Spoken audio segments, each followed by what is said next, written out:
All right, so now I have my two pinch pots, and I want you to see how they're roughly the same size in terms of how tall they are and their width. They are not perfect by any means, but the walls are even, and that's really, really what is the most important at this stage. And the width of the openings are roughly the same as well. So if you test your two pinch pots, when you put them together like this, I want you to gauge, are they mostly even? If they're not mostly even, then you might need to start over a little bit. Or you can do a little bit of pinch pot surgery where you make one a little bit smaller. And if you do need help with that, then you can let me know and I will help you with how to get it a little bit smaller if it's only a slightly larger.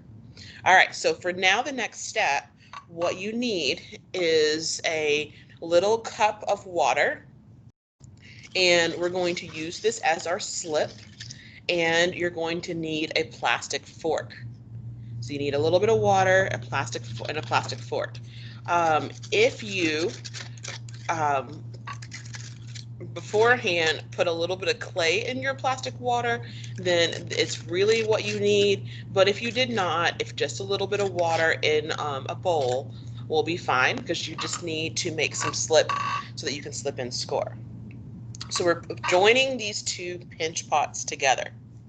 And with the fork, we need the fork to be wet, and we're going to score all of the edges on the lips of both of the bowls. The scoring, which is the scratching, is important because it provides a wet, rough surface that, as the clay dries, will turn back into your normal clay and help these two pieces to really stick together very, very well. Um, and this is where we're going to join these together to make the big size of your pinch pot vessels. So I have my two pieces slipped and scored. I'm going to put a little bit more extra water on these. And we're going to take our two pieces and join them together.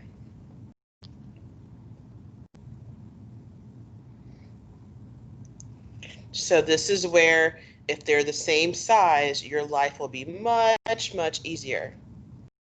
And for those of you all that are at home, you can use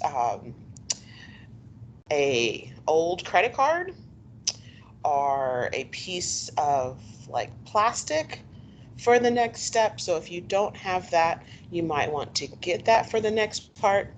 But our next step is to join the seam here all the way around. So before we start using tools, we're just going to take our pieces and kind of, what I'm doing is I'm slightly pushing them together very gently to kind of get them kind of stuck to each other. And then I'm going to take my fingers and I'm going to move the clay to the other side. Be nice to your clay, don't push it in. You just want to move the clay from one side to the other to join the seam together. And what you're looking for is that the line from where the two pieces were separated now has become joined together. I'm going to work on this all the way around the piece.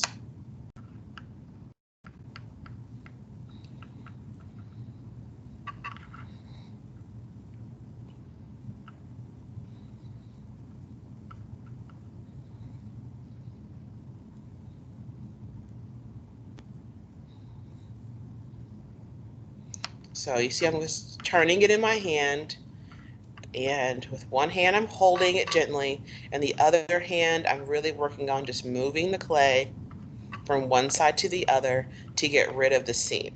So at this point you should be getting a hollow sphere made.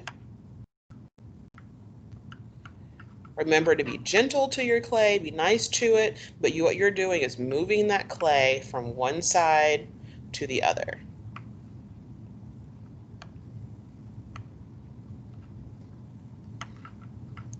So you shouldn't see any remnants that there used to be a seam in your sphere at this point. So at this point, my sphere all the way around has been joined, it's been smoothed, and I have a hollow sphere. That old credit card or the